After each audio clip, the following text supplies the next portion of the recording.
ఆదివాసీలు గిరిజనులకు మోదీ సర్కార్ అన్యాయం చేస్తోందని ఆరోపించారు కాంగ్రెస్ నేతలు. గిరిజనులపై దోపిడీని ప్రశ్నించినప్పుడల్లా ప్రెసిడెంట్ ముర్ముని తెరపైకి తెస్తున్నారన్నారు. అటు దేశంలో పౌరుల భద్రతపై పీఎస్సీలో డిస్కషన్ జరిగిందన్నారు. ఓటర్ లిస్టుపై కొత్త చట్టాలు సరికాదన్నారు కూటమి నేతలు. దేశంలోని భాషలపై కేంద్రం అనవసర రాద్ధాంతం చేస్తోందని విమర్శించారు.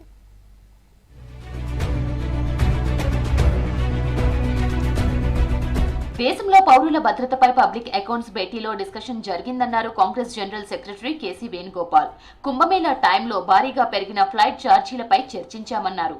ఫ్లైట్ ఛార్జీలపైన స్పష్టమైన నిబంధనలు ఉండాలని పీఎస్సీ కమిటీ డీజీసీఏకు స్పష్టం చేసిందన్నారు KC Venugopal.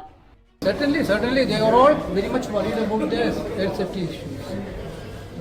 Members are very much asked the questions on safety matters. Their increase also we discussing. They are discussing.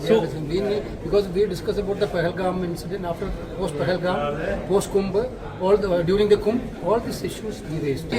The committee asked them to have a clear-cut regulation on these things. Fair play is happening on the fair issues. Modi సర్కార్ గిరిజనులు ఆదివాసీలకు తీవ్ర అన్యాయం చేస్తోందని ఆరోపించారు కాంగ్రెస్ నేత పవన్ ఖేరా. గిరిజనులపై దోపిడీని ప్రశ్నించినప్పుడల్లా president ముర్మును తెరపైకి తెస్తున్నారని విమర్శించారు. గిరిజనుల నుంచి జల్ జమీన్ దోపిడీ చేస్తున్నది వాస్తవం కాదా అని కేంద్రాన్ని ప్రశ్నించారు Pawan Khera. What Congress President Mallikarjun Kharge ji said is absolutely right, that you cannot continue to exploit tribals, but when we question you, you start showing that, look, the president of India is a tribal.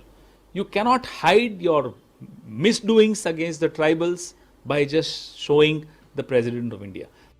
Voter లిస్టుపై కొత్తగా వస్తున్న చట్టాలు ప్రజలకు ఏమాత్రం ఆమోదయోగ్యం కాదన్నారు జమ్మూ కశ్మీర్ మాజీ CM Farooq Abdullah. భారత రాజ్యాంగం దేశ పౌరులందరికీ ఓటు హక్కు కల్పించిందని గుర్తు చేశారు. బీహార్లో ఓటర్ లిస్టుకు సంబంధించి స్పెషల్ ఇంటెన్సివ్ రివిజన్ పై ఫరూక్ అబ్దుల్లా స్పందించారు. 1.5 కోటి మంది బీహార్ వాసులు దేశంలోని వివిధ ప్రాంతాల్లో నివసిస్తుండగా ఓటేసేందుకు ఎక్కడి నుంచి డాక్యుమెంట్లు తెస్తారని ప్రశ్నించారు Farooq. All languages are Indian languages, national languages. What is a regional language? Then Hindi is also a regional language. If Tamil is a regional language, Hindi is a regional language. That is why RSS should understand, BJP should understand. All languages in our country are national languages, our languages, Indian languages. దేశంలో భాషలపై BJP నేతలు అనవసర రాద్ధాంతం చేస్తున్నారని మండిపడ్డారు CPI general secretary D రాజా.